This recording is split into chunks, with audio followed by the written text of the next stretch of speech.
ऐसा ऐसा कारनामा हो रहा है। 2 फुट की टोटी में 5.5 फीट का नौजवान जैकेट के नारे से गला बांध के आत्महत्या कर ले रहा है। जो खुलासा उस एसपी ने किया है, इस पे एक अंतर्राष्ट्रीय रिसर्च होना चाहिए कि ये अद्भुत काम कासगंज की आदित्यनाथ जी की कोतवाली में कैसे हो गया।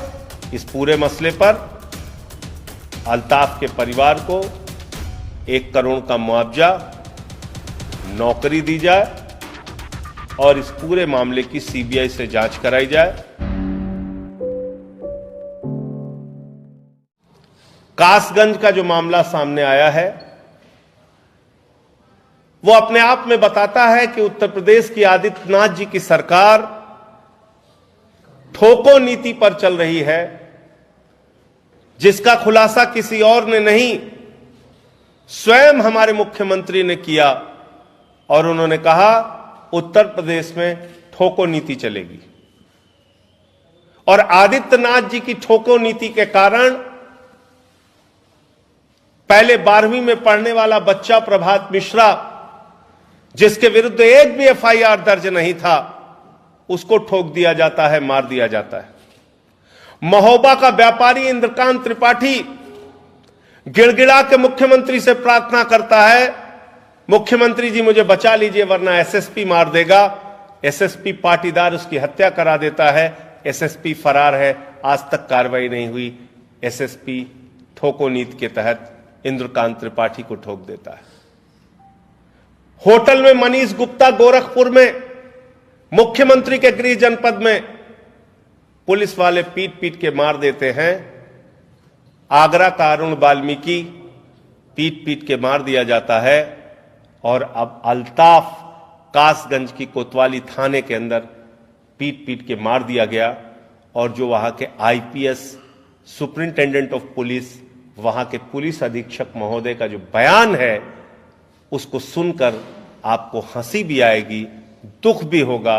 चुटकुलेबाजी एक एसपी कर रहा है, देश के संविधान के साथ, कानून के साथ मजाक उड़ा रहा है।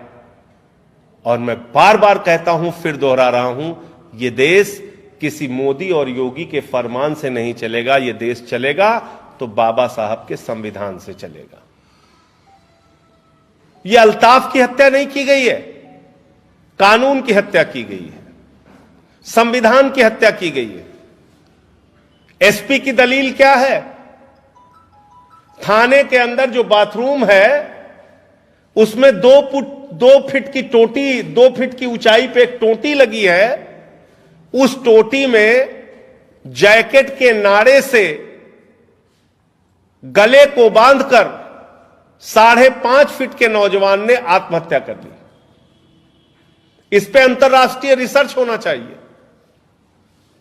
जो खुलासा उस एसपी ने किया है, इस पे एक अंतर्राष्ट्रीय रिसर्च होना चाहिए कि यह अद्भुत काम कासगंज की आदित्यनाथ जी की कोतवाली में कैसे हो गया। ऐसा ऐसा कारनामा हो रहा है। 2 फुट की टोटी में 5.5 फीट का नौजवान जैकेट के नारे से गला बांध के आत्महत्या कर ले रहा है। बड़ा अद्भुत खेल हो रहा है, बड़ा आश्चर्यजनक खेल हो रहा है। और आपको जानकारी देना चाहता हूं मैं, इस बात को गंभीरता से लें हमारे मीडिया के मित्र भी। उत्तर प्रदेश कस्टोडियल डेथ के मामले में देश का नंबर 1 का राज्य है। पिछले 3 साल में 1318 लोगों की कस्टोडियल डेथ हुई है। शर्म आती है हम ऐसे प्रदेश में, ऐसी कानून व्यवस्था के बीच में रह रहे हैं जहां पे 1318 लोगों की कस्टडी में डेथ कर दी गई, कस्टडी में उनकी हत्या कर दी गई। पूरे देश में नंबर 1, 1318 लोगों की हत्या कस्टडी में उत्तर प्रदेश के अंदर आदित्यनाथ जी के राज में की गई। ये इनकाउंटर के अतिरिक्त मैं बता रहा हूं, जो इनकाउंटर करके ठोक दिया वो अलग।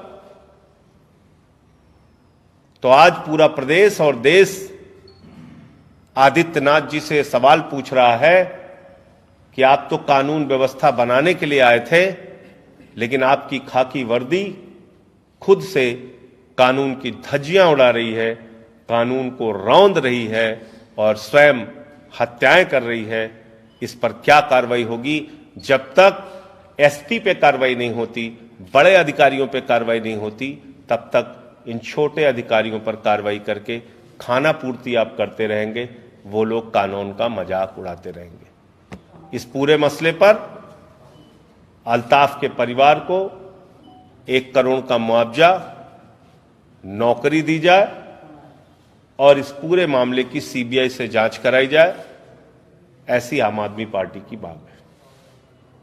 एक तरफ अल्ताफ है, मनीष गुप्ता है, इंद्रकांत त्रिपाठी हैं, प्रभात मिश्रा है, जिसको पुलिस वाले अपनी गोली का शिकार बनाते हैं, लाठियों से पीट पीट के मार देते हैं।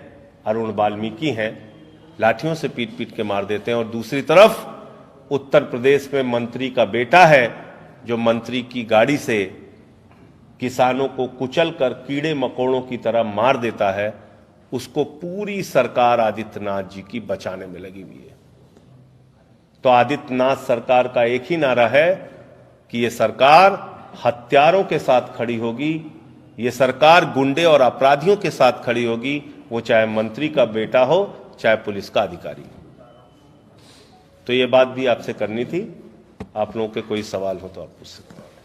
सर, आज धर्म सिंह सैनी है, उत्तर प्रदेश सरकार में मंत्री है, आयुष मंत्री, उन्होंने किसानों को लेकर बयान दिया है कि किसानों से बातचीत चल रही है और चुनाव से पहले सेटिंग कर लेंगे।